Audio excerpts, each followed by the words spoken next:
Well, Jeff, he paints a sad and grim picture, especially considering the fact that even in 2022, when we had made some gains technologically, and the people, the engagements were very high, and people felt that the elections would count. You still found out that only 26% of the total voters on the voters register voted, and that showed significant apathy.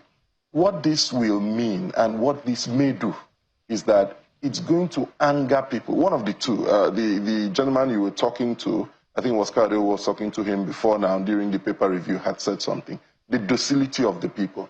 Incidentally, Nigerians are very patient people. You push them to the wall, they begin to make a hole in the wall. But some way, somehow, their mind just changes and you find them coming out straight for you. It happened during the NSAS. My appeal is that the legislators, and in fact the entire political class, should not take Nigerians for granted. Because this is capable. This is the one bill, the one law, the one act Nigerians have been waiting for in this period. And the idea of democratic consolidation means that every election, every future election should be better than the previous in every material fact. And if the Supreme Court in its judgment has identified a lacuna, which it has passed the ball back to the National Assembly, whose primary duty is to legislate for the good administration of this country. If Nigerians are pushed to the point where you have a mass protest, I'm not sure when a mass protest on lack of electoral sanctity aligns with insecurity, aligns with hunger, there will be a conflagration that will be beyond the capacity of any government and security to hold. That is not where we should be going to. The slim hope, the slim thread of hope that Nigerians are holding on to, which is the ability to change their leaders at the time when that period comes, should not be taken from them. Number one. Number two, if you attach this and align it clearly with the constriction of the political space, I suspect that the entire opposition may have to boycott this election. And when you continue along this line, democratic consolidation will be terribly challenged beyond recognition. And don't forget that this is a resilient population that immediately Nigerians said, we've had enough, you cannot predict what they'll do. We are therefore asking that the conference committee should listen to Nigerians. Mirror representation suggests clearly that the representation in the legislature must be the representation of the voices of the constituents, the majority of the constituents. And therefore, whenever the act of the delegate does not reflect the act of the delegator, the delegate must realign its desire with the delegator. And in this case, democracy is a game of numbers. Let's save this democracy. Let's expand it.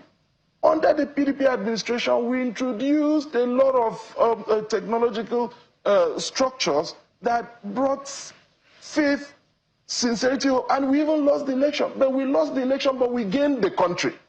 President Jonathan today is respected globally. The card reader system that he introduced, despite the entire hue and cry that was saying, look, 2 weeks to election, we're not ready. The president said, go ahead with that election. The card reader did not recognize it. But Jonathan did not disavow the system because of that. He allowed the system to continue. We must come to the patriotic agreement that this country is bigger than all of us and democracy must survive even if we lose. The fear of individual loss, the fear of party loss, the fear of power loss has become so huge that it has overshadowed the threat that our democracy is dancing on a brink.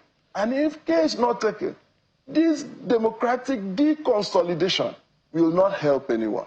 The National Assembly, especially the Senate, should pay attention to this issue because the news, look at newspapers, social media, I mean, people, I'm sure that if Samson had run his survey, the survey of Yaga Africa today, I'm sure that the results will be different with a lot of pessimism about the number of people willing and ready to vote. Again, if this is a mind game, it can go in either ways. It can make the people, it can play into the APC script of making the people surrender to think that, oh, the elections are already over, so there's no need for opposition.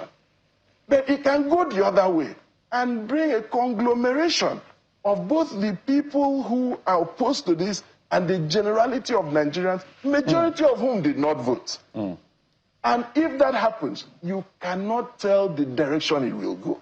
It's better to allow this process. People will win, people will lose, but more Nigerians will have faith in the process. A process that in the last election, 26% of the people voted. And when 26% of the people voted, the president won with less than 40% of the vote. Right. A minority of a super minority. We must ensure that the faith in this electoral process is